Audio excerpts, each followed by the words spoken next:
Hello, all you freedom-loving people. Welcome to another episode of Front Page International. I'm your host, Scott Cameron Goulet. Another example of our two-tiered legal system is President Trump being indicted on 34 counts of campaign violations for allegedly paying hush money to Stormy Daniels. Yet when Joe Biden allegedly violated campaign finance laws, the case was brushed under the rug. Hunter Biden also thinks that he should be given special treatment, but the judge didn't see it his way this time and ordered Hunter to appear in person for his arraignment of the gun charges rather than to appear via video conference call. Ted Cruz does not expect Joe Biden to be the Democratic nominee. Rather, it will be someone behind the scenes next to the person who is pulling the strings. Poland is taking the first step to cease providing weapons to Ukraine after Zelensky's comments at the United Nations General Assembly. Canadian Prime Minister Justin Trudeau openly accused the government of India of being involved in the murder of a Canadian citizen. There is speculation that China is planning to blockade Taiwan, but the world at large will not stand for it, so any such blockade is likely to fail. Okay, let's get into it. Do you remember when President Trump got indicted on 34 felony counts for campaign finance violations for making hush money payments to Stormy Daniels, allegedly? Well, here's another example of our two-tiered legal system. The FBI and IRS probed allegations that Joe Biden's 2020 presidential campaign may have benefited from campaign finance criminal violations by allowing a politically connected lawyer to help pay off Hunter Biden's large tax debts. However, according to newly uncovered information by congressional investigators, federal prosecutors prevented agents from further action into these campaign violation allegations against Joe Biden. The previously unreported campaign finance inquiry against Joe Biden was first mentioned in transcribed interviews by House investigators with 2 IRS agents and a retired FBI supervisor. Later, the allegations were strengthened in recent weeks by new evidence that was revealed by the House and Ways Committee, the House Judiciary Committee, and by the House Oversight Committee. So what is the evidence? The evidence is a case summary memo that was written by IRS Supervisory Criminal Investigative Agent Gary Shapley to his bosses dated May the 3rd, 2021. In this memo, Shapley alleged that Leslie Wolf, a top prosecutor in the Hunter Biden case, who was from Delaware U.S. Attorney David Weis's office, waived agents off the campaign finance case. Shapley provided the information to Congress under whistleblower laws, and lawmakers made it public. Shapley wrote in the memo that through interviews and reviews of evidence obtained, it appears there may be campaign finance criminal violations. Wolf stated on the last prosecution team meeting that she did not want any of the agents to look into the allegation. Shapley added that she cited a need to focus on the 2014 tax year, that we could not yet prove an allegation beyond a reasonable doubt, and that she does not want to include their public integrity unit because they would take authority away from her. Shapley also said, "We do not agree with her obstruction of this matter." House Judiciary Committee Chairman Jim Jordan also weighed in, saying that we're just getting into this issue and the concerns, but it wouldn't surprise me if they were told to stand down because, remember, this investigation over a 5-year time frame was slow-walked. Jim Jordan added that this is something that I think is a concern because, you had this individual come in and cover Hunter Biden's tax liability. That's kind of interesting. And then was in fact that a contribution to Mr. Biden's campaign when he ran for president. A federal judge has ordered that Hunter Biden appear in court in person for his arraignment on the federal gun charges. This comes after Hunter requested a virtual hearing for his arraignment.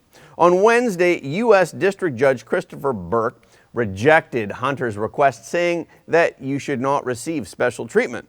Hunter's court appearance in Delaware is scheduled for October 3rd at 10 a.m. And in another update regarding the Hunter Biden investigations, Attorney General Merick Garland said that he doesn't remember whether he discussed Hunter Biden's case with the FBI. During his September 20th testimony to the House Judiciary Committee, Garland was asked about allegations that the Department of Justice had used its power to protect Hunter Biden and the Biden family from an IRS tax crime probe. Representative Mike Johnson asked Garland whether he had talked to anyone at FBI headquarters about the Hunter Biden investigation. Garland replied, "I don't recollect the answer to that."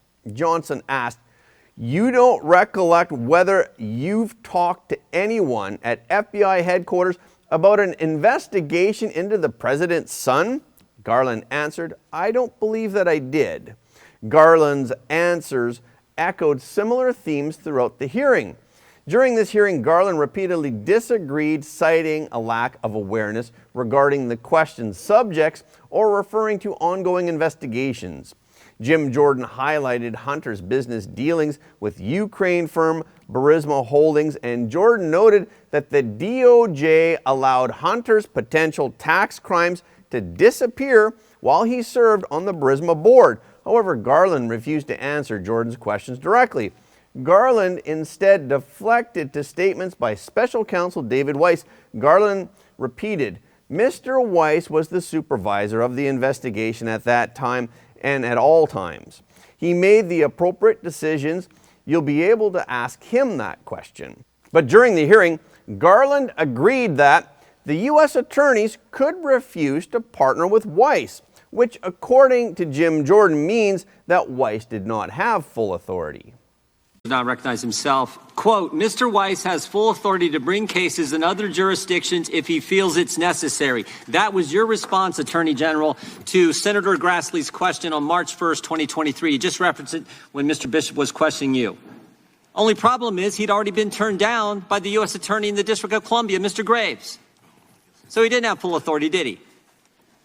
I had an extended conversation with Senator Grassley at the time. We briefly touched on the Section 515 question and how that process went. I've never been suggested. My point's real simple, Mr. Garland. You said he had complete authority, but he'd already been turned down. He wanted to bring an action in the District of Columbia, and the U.S. Attorney there said, "No, you can't." And then you go tell the United States Senate under oath that he has complete authority. I'm going to say again that no one had the authority to turn him down. They could refuse to partner with him. They could not. You can use whatever language. Refuse to partner is turning down. Recently, Senator Ted Cruz discussed the possibility that Joe Biden will not be the Democratic Party nominee in the upcoming election. He noted that the chances of such a scenario of Joe Biden not being the nominee have risen significantly as Democrats have become more nervous. According to Cruz, when the media attacks the potential Democratic nominee, that is a sign of Democrat savvy, suggesting that it may have to give up and find someone new. Cruz claimed that the Democrat kingmakers will then jettison Joe Biden and they will parachute in Michelle Obama. He said, "You don't infuriate African American women, which is a critical part of the constituency that Democrats are relying on to win." Cruz also suggested that Michelle Obama, having once served as First Lady, has the ability to kind of parachute in above all four top Democrat contenders and say, "Hey, we're not picking among any of you. You guys can all fight it out next time. This is the Obamas saving the day." Cruz expressed that Barack Obama is already running the Biden administration, serving as the shadow master behind the Biden White House. On Wednesday, Polish Prime Minister Morawiecki announced that the country would stop weaponizing Ukraine. This decision came shortly after Poland called Ukraine's ambassador over a grain export dispute. Morawiecki said that Poland would arm itself instead of sending weapons to Ukraine. He said that we are no longer transferring weapons to Ukraine because we are now arming Poland with more modern weapons. If we want to defend ourselves, we have to have something to defend with. We adhere to that principle. That is why we have placed increased orders. Apart from arming Ukraine during the conflict, Poland hosts 1 million Ukraine refugees who receive various types of assistance from the government. The move comes after Zelensky spoke during the United Nations General Assembly. According to Zelensky, nations claim solidarity with Ukraine while indirectly they support Russia with grain exports. Zelensky said that it's alarming to see how some in Europe play out solidarity in a political theater, making a thriller from the grain. They may seem to play their own role, but in fact they are helping set the stage for a Moscow actor. This drew a sharp rebuke from Poland.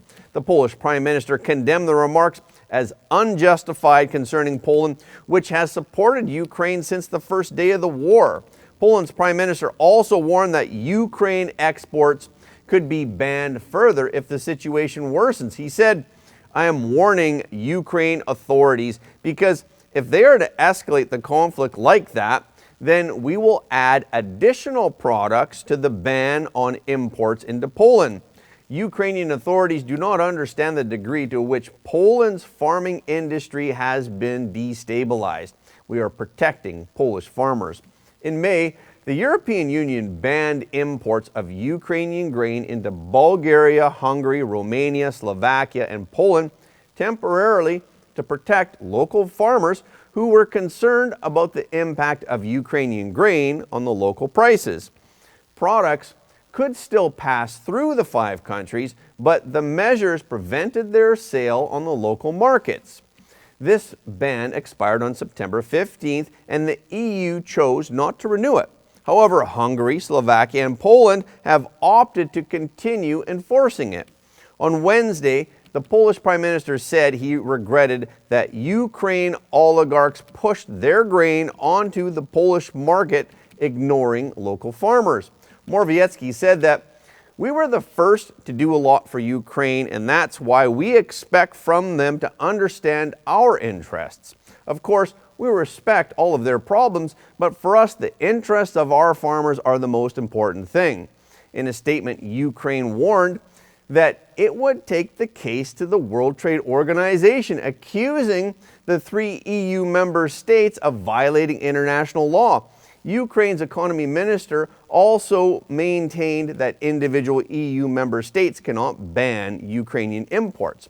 However, Poland said that a complaint before the WTO does not impress us.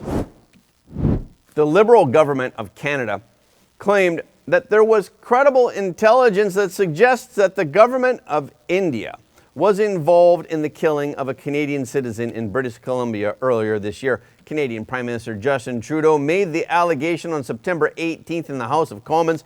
Trudeau claimed that over the past number of weeks, Canadian security agencies have been actively pursuing credible allegations of a potential link between the agents of the government of India and the killing of a Canadian citizen, Hardeep Singh Nijjar. Nijjar, who advocated for a Sikh state independent of India, was gunned down on June 18th in British Columbia outside the Guru Nanak Sikh Gurdwara, where he was president.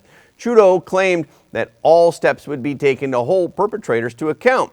Trudeau also said that he raised the issue with Indian Prime Minister Modi during the recent G20 summit. Canadian Foreign Affairs Minister Melanie Joly said on September 18th that a top Indian diplomat, Pavan Kumar Rai, was expelled from Canada for Nijjar's murder. Pavan Kumar Rai was the Canadian head of the Indian Foreign Intelligence Service at the Research and Analysis Wing. On September 19th, the Indian government responded and ordered the departure of a senior Canadian diplomat from India. The statement from India did not name the diplomat, but said that they would need to leave the country within 5 days. The statement reads that the decision reflects the government of India's growing concern at the interference of Canadian diplomats in our internal matters and their involvement in anti-India activities. The Indian Ministry of External Affairs also rejected the allegation of India being involved in the murder of Nijjar, saying that allegations of government of India's involvement in any act of violence in Canada are absurd and motivated. Such unsubstantiated allegations seek to shift the focus from Khalistani terrorists and extremists who have been provided shelter in Canada and continue to threaten India's sovereignty and territorial integrity. In addition, India stopped issuing visas to Canadians, Canada also recently had announced that it was reducing its personnel in India, saying that some diplomats had received threats on social media. India has long accused Canadian authorities of turning a blind eye to Sikh militant activities who seek to form an independent Khalistan. Najjar had been charged in India with terrorism offenses. The Khalistan Extremism Monitor claimed that Najjar was the leader of the Sikh separatist Khalistan Tiger Force. He was affiliated with Babar Khalsa International, which the Canadian government lists as a terrorist entity. Najjar previously denied the allegations. The move to accuse India openly comes after the Liberal government of Canada recently said that it paused trade talks with India without explanation. In a 24-hour span beginning on Sunday, the Chinese Communist Party, the CCP, sent 103 fighter jets around Taiwan. Mao Ning, a spokesperson for China's Ministry of Foreign Affairs, also told reporters on September 18th that there is no median line in the Taiwan Strait. Beijing has never formally recognized the line that is 80 kilometers off the Chinese and Taiwanese coastlines. It was the United States who has mainly pressured China not to cross the median line. Over the past few years, however, Beijing has escalated military pressure on Taiwan. In February, CIA Director William Burns warned that Chinese leader Xi Jinping ordered his troops to be ready for an invasion of Taiwan by 2027.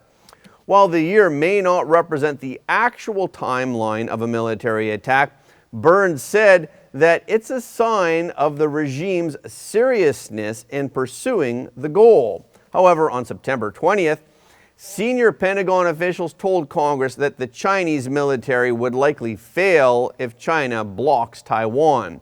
Officials noted that there would be nothing easy for the CCP to invade the self-ruled liberal democratic island, Taiwan. Ellie Ratner, the U.S. Assistant Secretary of Defense for Indo-Pacific Security Affairs, told the House Armed Services Committee that it would likely not succeed. It would be a huge risk of escalation for China, where it would likely have to consider whether or not it was willing to ultimately start attacking commercial maritime vessels. Ratner argued that a blockade would devastate the international economy and it would mobilize an international coalition against Beijing's actions. He added that Taiwan would also receive aid in industrial resources, raw materials, energy, and other critical items from international allies, which would reduce Beijing's chances of success. Ratner emphasized that this would be a monster risk for the PRC and a huge miscalculation. Army Major General Joseph McGee, who handles strategy, policy, and planning for the Pentagon's Joint Staff, agreed that a blockade isn't very likely in light of the hurdles.